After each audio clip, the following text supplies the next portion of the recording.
मजदूरों के मुद्दे पर सुप्रीम कोर्ट में इस वक्त सुनवाई चल रही है और प्रवासी मजदूरों की घर वापसी पर सुप्रीम कोर्ट में सरकार की तरफ से जवाब दिया जा रहा है। कोर्ट में सरकार की ओर से कहा गया है कि मजदूरों को घर भेजने के लिए ट्रेन चलाई जा रही है और अब तक 91 लाख मजदूरों को घर भेजा गया है। सरकार के जवाब के बाद कोर्ट ने पूछा कि साफ साफ ये बताया जाए कि मजदूरों को घर भेजने में और कितना वक्त लगेगा।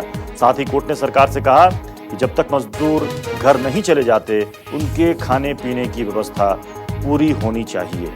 प्रभाकर, सरकार की तरफ से कहा जा रहा है कि 90 लाख मजदूरों को भेजा गया है। जो सरकारी आंकड़े हैं, जो निर्मला सीतारमण ने कहा था कि 8 करोड़ प्रवासी मजदूर हैं जिनके लिए व्यवस्था कर रहे हैं, तो इस हिसाब से तो भी बहुत सारे मजदूर हैं जो कि नहीं जा पाए। जो नहीं जा पाए उनके लिए खाने की व्यवस्था करनी होगी।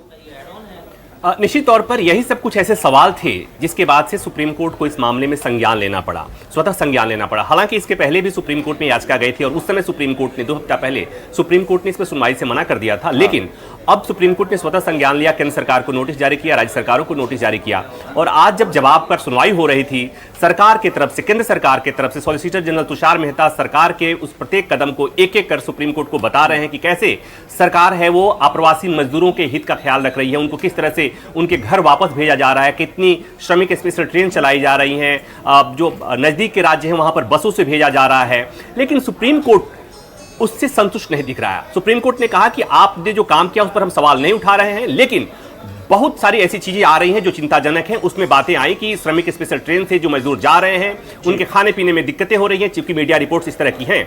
दूसरी बात ये भी कहा गया, कोर्ट ने जानना चाहा कि अभी जितने मजदूर हैं, अप्रवासी मजदूर हैं, उनको उनके घर तक पहुंचाने में अभी आपको कितना समय लगेगा। और तीसरी बात एक महत्वपूर्ण सुप्रीम कोर्ट की तरफ से कहा गया, चूंकि आपको याद है कि इस बात को लेकर विवाद होता रहा है कि जो मजदूर जा रहे हैं, चाहे वो दिल्ली हो या महाराष्ट्र हो, मजदूर जा रहे हैं तो उनके भाड़े का भुगतान कौन कर रहा है। तो कोर्ट ने बार बार सरकार से पूछा कि आखिर इनके भाड़े का भुगतान कौन कर रहा है। सरकार के पास कोई जवाब नहीं था, क्लियर कट सरकार जवाब नहीं दे रही थी। इस पर सुप्रीम कोर्ट ने कहा कि भाड़ा भले ही कोई भी दे, चाहे वो राज्य जो भेज रहा है वो दे या जिन राज्यों के मजदूर हैं वो दे, लेकिन किसी भी कीमत पर जो प्रवासी मजदूर हैं जो अपने घर जा रहे हैं उनको प्रताड़ित नहीं किया जाना चाहिए, उनसे भाड़ा नहीं वसूला जाना चाहिए। ये सरकार की जिम्मेवारी है और आपको सुनिश्चित करना होगा कि उनको किसी प्रकार की दिक्कत नहीं, उनका शोषण नहीं होना चाहिए। सरकार अपने तरफ से यह बताने की कोशिश कर रही है कि सरकार हर संभव कदम उठा रही है और जो आरोप लगा रहे हैं कि सरकार कुछ नहीं कर रही है, दरअसल वो सरकार, उनको पता नहीं कि सरकार क्या कर रही है और खामखा बेवजह एक तरह से सरकार ये कहने की कोशिश कर रही है कि बेवजह लोग आरोप लगा रहे हैं। सरकारें अपने स्तर पर